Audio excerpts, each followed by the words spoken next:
What if the person lying next to you is already gone, breathing the same air, but a million miles away? The spark, the electric pull, the nights you'd talk until dawn, it's all crumbled into a cold, hollow silence. Not from some explosive breakup or cheating scandal, but from something deadlier. The slow, ruthless grind that rips love apart piece by piece. You're not partners anymore. You're strangers in a shared cage, and deep down, you feel it gnawing at you.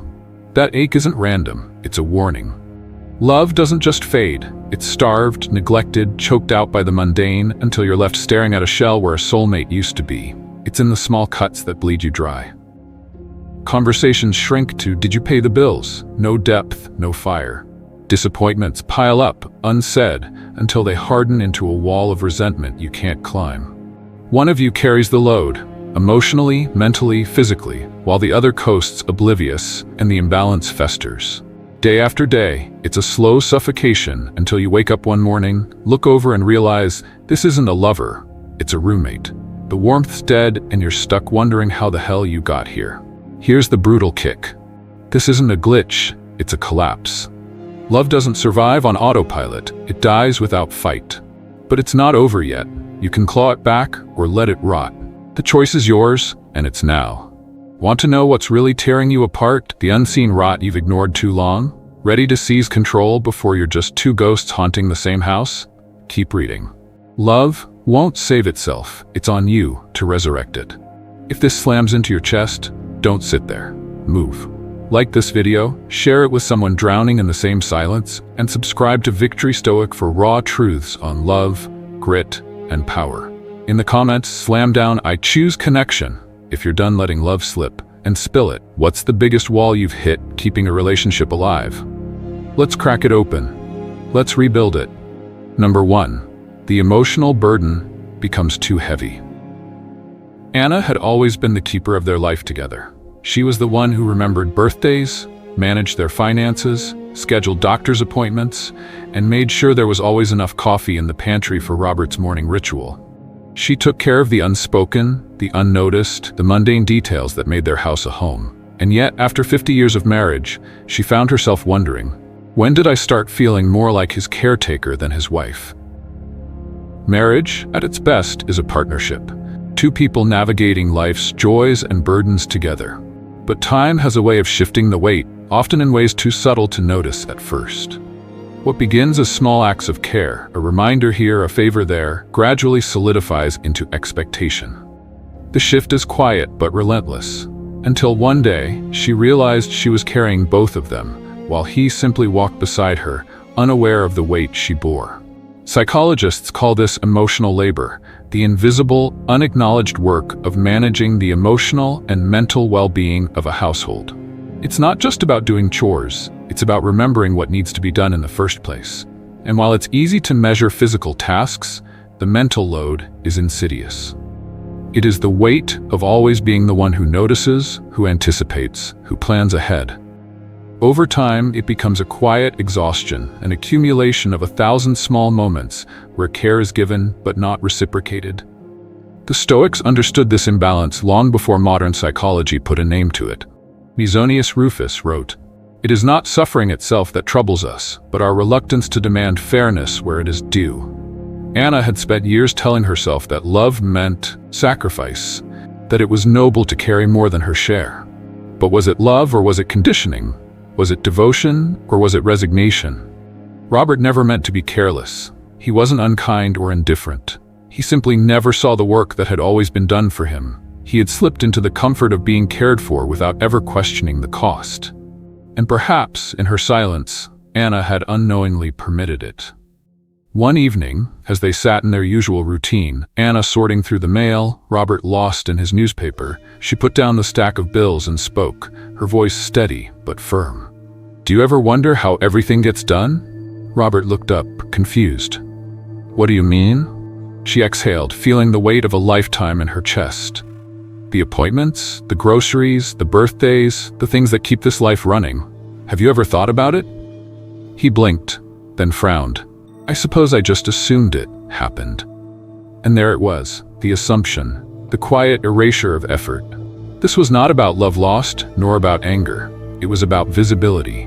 about acknowledgement, about the truth that love should be carried together, not borne in silence by one. If one person holds the weight too long, they will eventually put it down. The only question is, when they do, will the other be willing to pick it up? Number 2, the disconnection in communication. Margaret used to love the way James listened.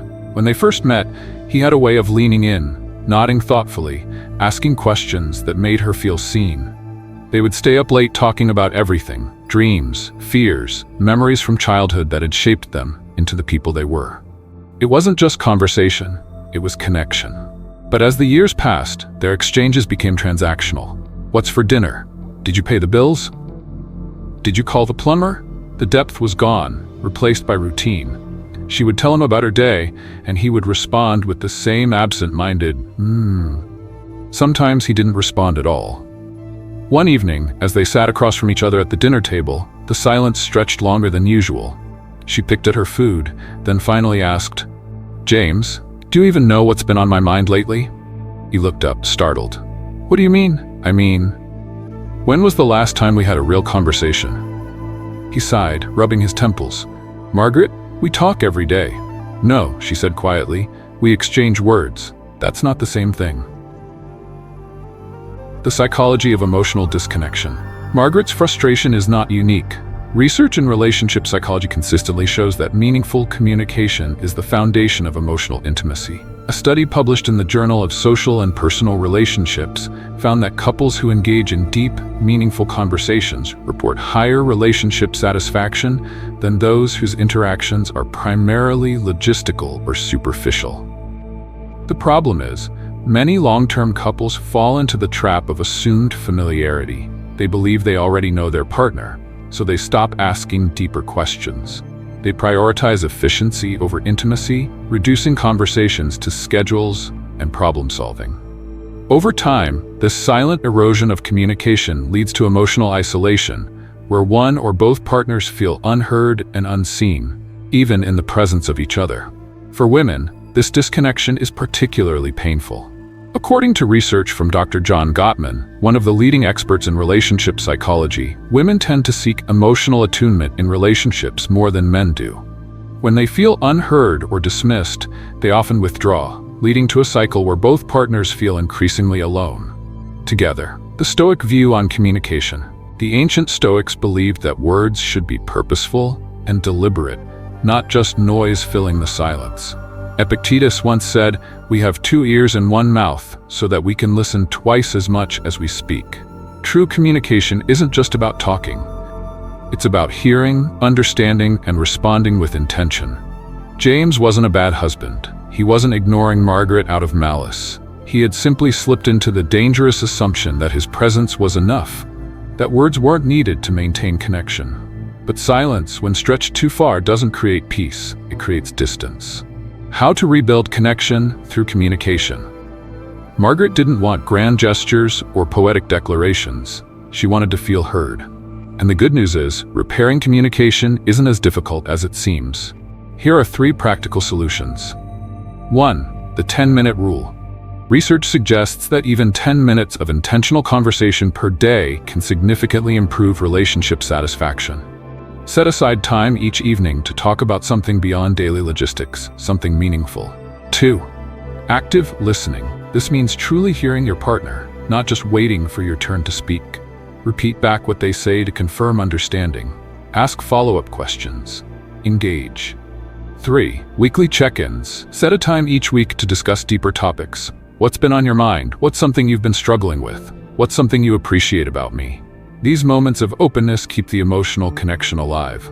That night, Margaret put down her fork and made a decision. "James, I need us to try something," she said. He frowned. "What is it?" 10 minutes, every night. No distractions. Just us talking, about anything other than the usual stuff. He hesitated, then nodded. "All right," he said, "I can do that." And just like that, the first step toward reconnection was taken. Because love doesn't erode in an instant, it fades in the spaces where words should have been. But if both people are willing, those spaces can be filled again. Number 3, the never-ending burden of household chores. Linda had always prided herself on keeping a clean, organized home. It wasn't just about appearances. It was about peace of mind. A cluttered house made her feel restless, unsettled. Even after decades of marriage, raising children, and now settling into retirement, she still found herself scrubbing countertops, folding laundry, and tidying up long after her husband Frank had retired to the couch with his evening newspaper. He wasn't a bad man. He wasn't even intentionally careless. He just didn't seem to see the mess the way she did. Dishes in the sink didn't bother him. Clothes left on the chair instead of in the closet? Barely noticeable. The dust accumulating on the bookshelves? Irrelevant. At first, she told herself it didn't matter. She was just naturally tidier than him, so of course she would take the lead. But as the years passed, resentment began to fester. She had worked just as hard as he had, spent years juggling a job and family responsibilities, yet somehow, the division of labor at home had never really changed. Even in retirement, when time should have been more balanced, the weight of maintaining their shared space still fell squarely on her shoulders. Psychologists call this the invisible labor trap, the mental and emotional weight of managing a home, which often falls disproportionately on women. It's not just about the chores themselves, but about the constant awareness of them. Linda wasn't just cleaning. She was the one noticing what needed to be done, planning, anticipating, remembering. Research from the American Sociological Review confirms this imbalance. Even in households where both partners have full-time jobs, women still do the majority of housework, and in retirement, that gap often widens as men embrace leisure while women continue domestic responsibilities. But there was another layer to it. It wasn't just about gender roles, it was about personal standards. Linda knew women who could ignore the mess, who wouldn't let a pile of unwashed dishes ruin their evening. She envied them. But she also knew that her frustration wasn't just about Frank's lack of contribution. It was about her own inability to tolerate disorder. The Stoics taught that our suffering often comes not from reality, but from our expectations of it. Epictetus wrote, "People are disturbed not by things, but by the view they take of them." Was Linda's exhaustion a result of Frank's inaction, or of her own unyielding standards? One evening, after slamming dishes into the sink with more force than necessary, she finally spoke. "Frank, do you realize I never sit down until everything is done?" He glanced up from his paper. "What do you mean?" She sighed. "I mean, you relax because you assume things will get done, but I can't relax because I know I'll have to do them." He frowned, setting his paper down. "I never thought about it like that." That night, they had the conversation they should have had years ago. Frank didn't suddenly transform into a neat freak, and Linda didn't magically become indifferent to clutter. But he started washing the dishes after dinner. She started leaving some chores undone without guilt. The house wasn't perfect, but neither was their marriage. And maybe that was okay. Because the real work wasn't just in scrubbing floors, but in learning to share the burden, both physically and mentally. Number 4. When a husband stops taking care of himself. Karen used to admire the way David carried himself. When they first met, he had an effortless confidence, always well-dressed, clean-shaven, and full of energy. Even after marriage, he took care of himself, staying active, keeping up with his appearance, and engaging in hobbies that made him interesting to talk to. But as the years passed, something shifted. Slowly, almost imperceptibly at first, he let himself go. It started with little things, leaving the house in wrinkled clothes, skipping his morning shave, indulging in fast food a little too often. At first, Karen didn't mind. They were getting older, and comfort mattered more than appearances.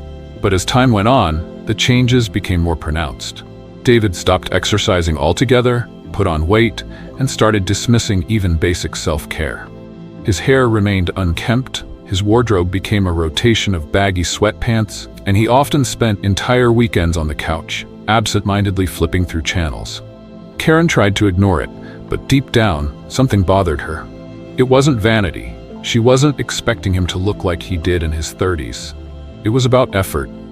She still took care of herself, maintaining a healthy lifestyle, dressing well, and staying engaged in life. But when she looked at David, she saw someone who had stopped trying, not just physically, but mentally. The man who once excited her, who had a spark in his eyes and an eagerness to live, now seemed indifferent. And indifference, she realized, was the real killer of attraction. Psychologists refer to this as the law of effort in attraction. People are naturally drawn to those who take care of themselves, not because of superficial beauty, but because self-care signals self-respect. Studies in relationship psychology confirm that maintaining physical and mental well-being plays a significant role in sustaining attraction in long-term relationships. It's not just about looks, it's about vitality, presence, and engagement with life. The Stoics understood this well. Seneca wrote, "It is not that we have a short time to live, but that we waste much of it." Letting oneself go, in any form, is a slow surrender to stagnation. It's not just aging, it's an abandonment of discipline, of curiosity, of the basic principle that life should be lived with intention. One evening, Karen sat beside David as he stared blankly at the television. She hesitated before saying, "Do you remember how much you used to love hiking?" David barely glanced at her. "Yeah, I guess. You used to get up at sunrise, pack a bag, and tell me about every bird you spotted," she said, smiling softly. "I miss that." For the first time in a while, David looked at her, really looked at her. There was no accusation in her voice, no demand. Just a quiet recognition that something had been lost. And maybe, just maybe, it could still be found. Karen knew she couldn't force him to change, but she also knew that attraction wasn't just about love, it was about admiration, and admiration couldn't survive without effort. If David wanted to keep their connection alive, he had to show up for himself first, because the truth was, no one is entitled to eternal attraction. Love may endure, but desire is earned. Number 5. The loss of physical and emotional connection. Emma used to love the way John touched her, not just in the bedroom, but in the everyday moments that made her feel cherished. The way his hand would rest on the small of her back as they walked through a crowded street. The way he'd pull her into a hug for no reason at all. The way he'd look at her. The way he'd look at her, noticing her, admiring her, making her feel like she was the most beautiful woman in the room. But now, his touch had become rare, almost accidental. Conversations felt like business transactions, necessary, functional, devoid of warmth. He no longer reached for her hand absent-mindedly. His goodnight kisses had turned into brief pecks, mechanical and rushed.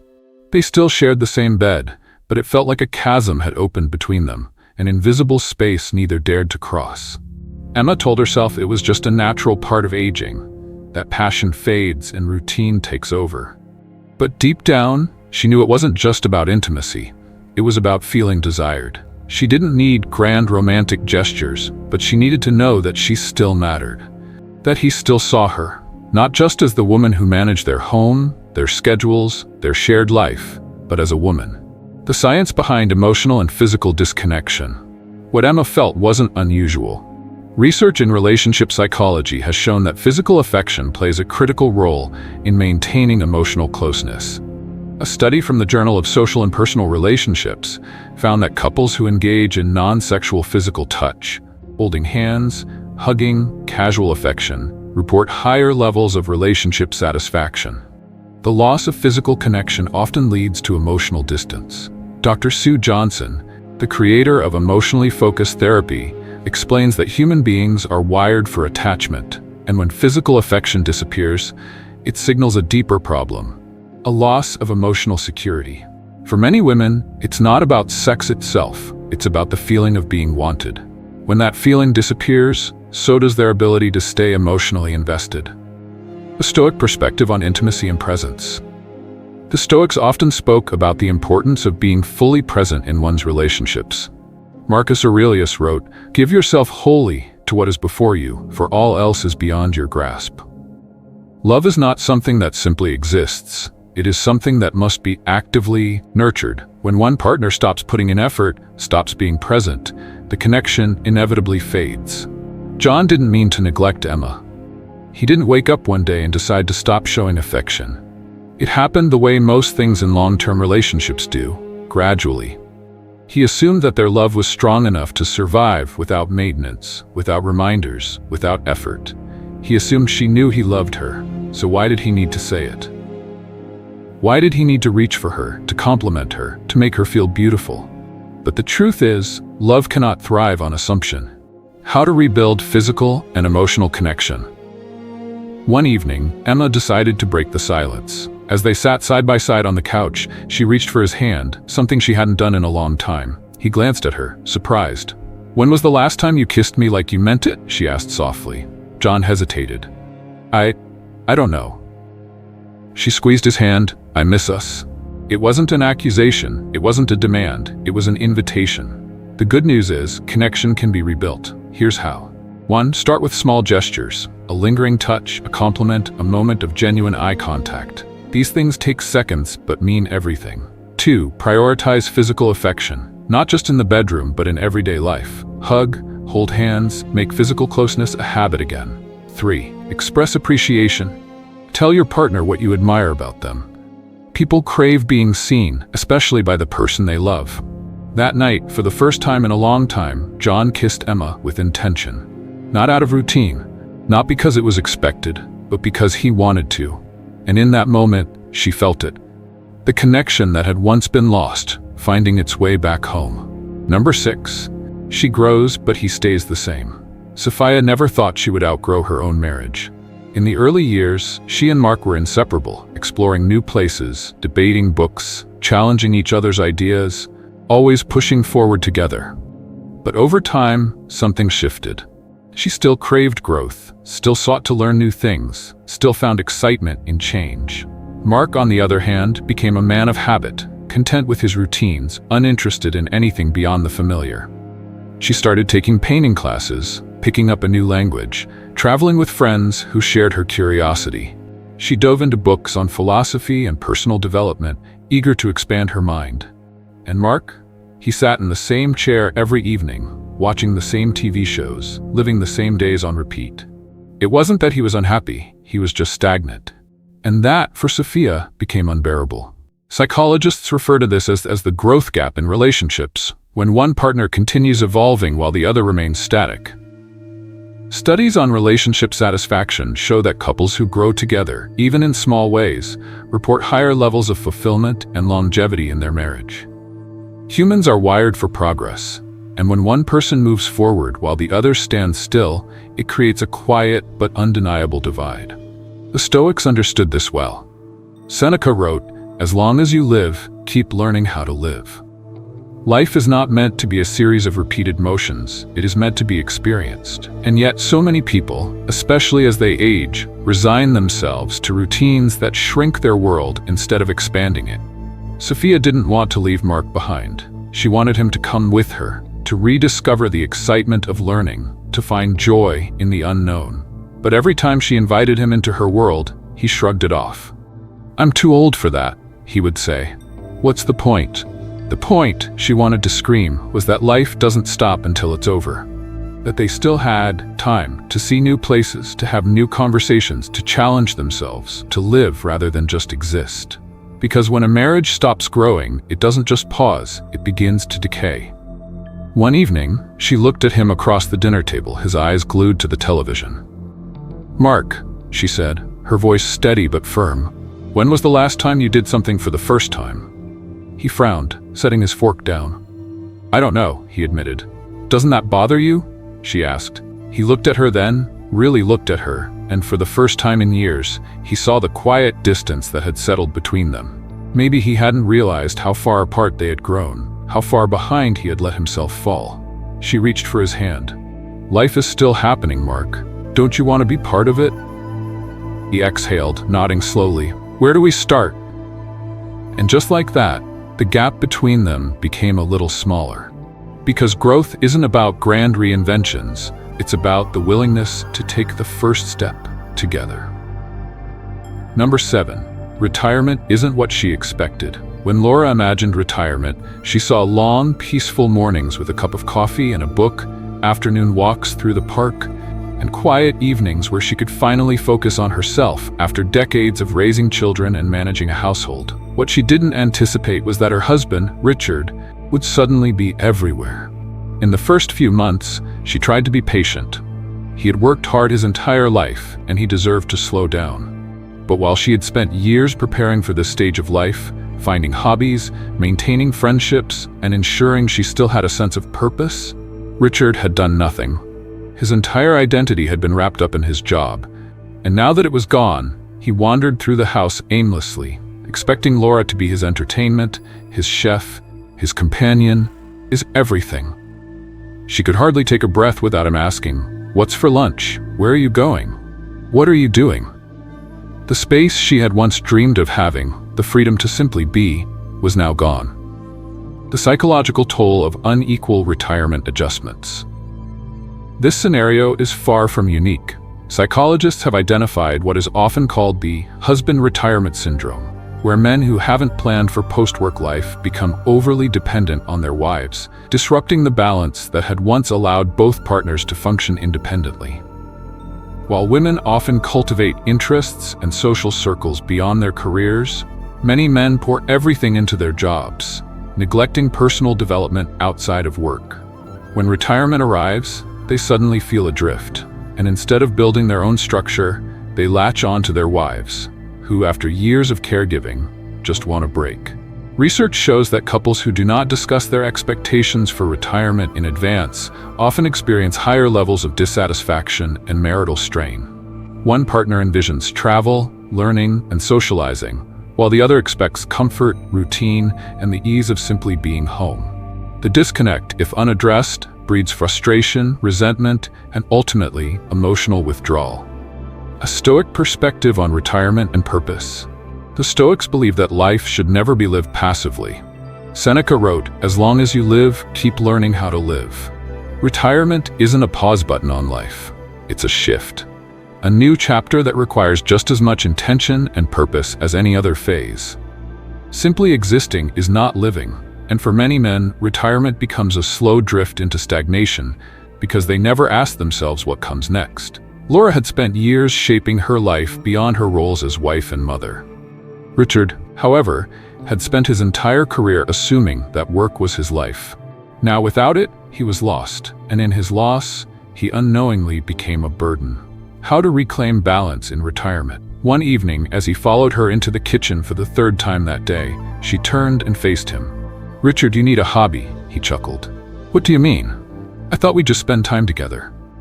She sighed. "I love you, but I need space, and you need something to wake up for, besides following me around." He frowned, but for the first time, he considered it. They sat down that night and talked, not just about their frustration, but about what retirement could be if they both put in the effort. He started volunteering at a local shelter, something he had always been curious about but never pursued. He reconnected with an old friend for golf. Laura finally got her quiet mornings back. Retirement, like any stage of life, requires intentionality. It is not a void to be filled by someone else's time and energy. It is a chance to redefine purpose, to continue growing, and to allow each person's space to exist fully, both together and apart. Number 8. She no longer feels heard or valued. There was a time when Daniel used to hang on to every word Catherine said. He'd ask about her day, listen to her thoughts, and actually respond, not just with a nod, but with genuine curiosity. They used to have conversations that lasted for hours, where every pause was filled with meaning, every exchange deepened their bond. But now their interactions had become routine. Predictable. Shallow. Catherine first noticed it in small moments. She would start a sentence, and before she could finish, he'd glance at his phone or change the subject. If she shared something personal, something that mattered to her, he would respond with a vague, "That's nice," before shifting the conversation to himself. She told herself it was just fatigue, that maybe he was distracted. But then it happened again, and again. Until one day, she realized she couldn't remember the last time he had truly listened to her. At first, she fought for his attention. She repeated herself, tried different tones, even got upset just to provoke a reaction. But over time, she learned something worse than anger: silence. She stopped trying. She spoke less, shared less, withdrew into herself. And Daniel, either oblivious or unwilling to see it, assumed everything was fine, because she wasn't complaining. The psychological impact of feeling invisible. Psychologists call this emotional neglect, when one partner stops engaging in meaningful communication, leaving the other feeling unseen and unheard.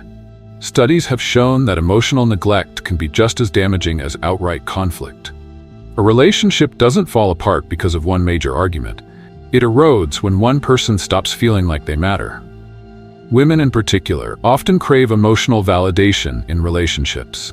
It's not about agreeing with everything they say, it's about making them feel acknowledged. When they talk, they're not always looking for solutions, they're looking for presence. When that presence disappears, so does the connection. The Stoics understood the power of attention. Epictetus once said, "We have 2 ears and 1 mouth so that we can listen twice as much as we speak." Real listening isn't passive, it's active. It's a form of love, of respect, of saying you matter. When that disappears, even the most stable marriage begins to crack. When love turns to silence. One evening, as they sat at the dinner table, Catherine spoke. "I read something interesting today." Daniel barely looked up from his plate. She hesitated, then shook her head. Never mind. He didn't press, he didn't even notice. And that was the problem. She wasn't angry anymore. She wasn't even hurt. She just felt empty. The irony is, love doesn't usually die in a dramatic explosion. It fades, piece by piece, in quiet moments like this. When a conversation goes ignored, when a thought goes unheard, when one person stops feeling like they exist in the relationship at all. And once silence settles in, it's hard to break. Because by the time one person stops speaking, the other has already stopped listening. Number 9. She realizes life is too short to keep enduring. Eleanor sat by the window, watching the morning sun stretch across the yard she had tended for decades. The house was quiet, as it always was. Richard had left his coffee cup in the sink, as he always did. The day ahead was predictable, just like every other. And for the first time in years, she let herself wonder, is this really it? For most of her life, she had accepted things as they were. She had told herself that marriage was about endurance, about patience, about making things work even when they didn't feel right. She had put her own needs second, sometimes third, sometimes last, because that's what good wives did. But now, with more years behind her than ahead, she wasn't sure if she believed that anymore. Time had become precious. She could feel it slipping through her fingers, relentless and unforgiving. She wasn't angry with Richard. He hadn't done anything wrong, exactly. He was simply there, living his life on autopilot while she carried the weight of unspoken disappointments, of quiet sacrifices that had added up to an existence she no longer recognized as her own. The psychology of late life awakening. Psychologists refer to this as existential urgency, the realization, often later in life, that time is finite, forcing people to confront whether they are truly happy. Studies show that many women in long-term marriages begin questioning their emotional fulfillment in their 50s and 60s, especially when children have grown, routines have solidified, and they are left with the stark reality of their marriage as it is, without distractions. The key question becomes, is this the life I want to keep living? And if the answer is no, the next realization is even harder. Then why am I still here? The Stoic truth. Time is not to be wasted. The Stoics were clear about one thing. Time is the only resource you can never get back. Seneca wrote, "It is not that we have a short time to live, but that we waste much of it." Many women spend decades believing that if they just wait long enough, things will change. But waiting is not a solution. It is a slow surrender. Eleanor knew she had 2 choices. She could continue as she always had, accepting, enduring, shrinking into a life that no longer felt like hers. Or she could reclaim her time, her identity, her happiness. One evening, as they sat in their usual silence, she turned to Richard and asked, "Are you happy?" He looked at her, confused. "Of course, why wouldn't I be?" She nodded slowly, staring at her untouched dinner plate. "And if I said I wasn't?" For the first time in years, he truly saw her. Not as his wife, not as the woman who had been beside him for a lifetime, but as a person with needs, with desires, with a hunger for something more than just existing. Not every woman leaves. Some find ways to reignite the love, to demand change, to reshape the life they already have. But others, like Eleanor, realize that the greatest tragedy is not divorce, but spending the final decades of life merely waiting for something that will never come. Because at some point, love that is only endured is no longer love at all. It is simply time, wasted. Closing love does not disappear in a single dramatic moment. it does not crumble under the weight of one argument or one mistake. It fades in the silence, in the spaces where words should have been, in the gestures that were once second nature, but have now been replaced by routine indifference. Love erodes when one person stops feeling seen, when the presence of their partner feels more like a shadow than a source of warmth. Marriage is often thought of as a lifelong commitment, but too many couples forget that commitment is not enough. Love is not a contract that, once signed, sustains itself indefinitely. It is a living thing, requiring constant attention, care, and presence. When a woman begins to feel invisible in her own relationship, when her words are met with disinterest, when her efforts go unnoticed, she does not stop loving all at once. But something shifts. Slowly, she retreats, not out of anger, but out of exhaustion. She stops speaking, not because she has nothing to say, but because she no longer believes anyone is listening. The tragedy of love lost is rarely the result of a catastrophic betrayal. More often, it is the quiet neglect that seeps into the everyday moments, the unacknowledged sacrifices, the missed opportunities to connect, the assumption that love, once established, will simply endure on its own. But love is not self-sustaining. It must be nurtured, or it will fade. And by the time one partner realizes the distance that has formed, the other may already be too far gone. But love does not have to be lost. If both people are willing, if they recognize what has been slipping away and make a conscious choice to reclaim it, connection can be rebuilt. The key is not grand gestures or sweeping promises. It is found in the smallest acts of care and attention. A conversation that is not rushed, a touch that lingers a little longer, a moment of acknowledgement that says, "I see you. You still matter to me." For husbands, this means truly listening, not simply hearing words, but understanding the emotions behind them. It means sharing the responsibilities that have too often fallen on their wives alone. It means making the effort to remind her that she is not just a partner in logistics, but a woman still deserving of admiration and desire. For wives, it means speaking up before resentment takes root, making space for themselves outside the role of caregiver, and allowing their needs to be just as important as those of their spouse. A marriage that endures is not one that avoids hardship.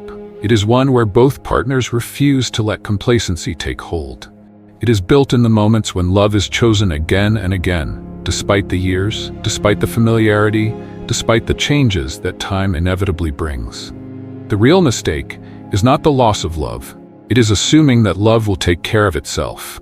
It won't. But if both people are willing, it can always be revived. The question is not whether love can last. It is whether you are willing to keep showing up for it, day after day, year after year.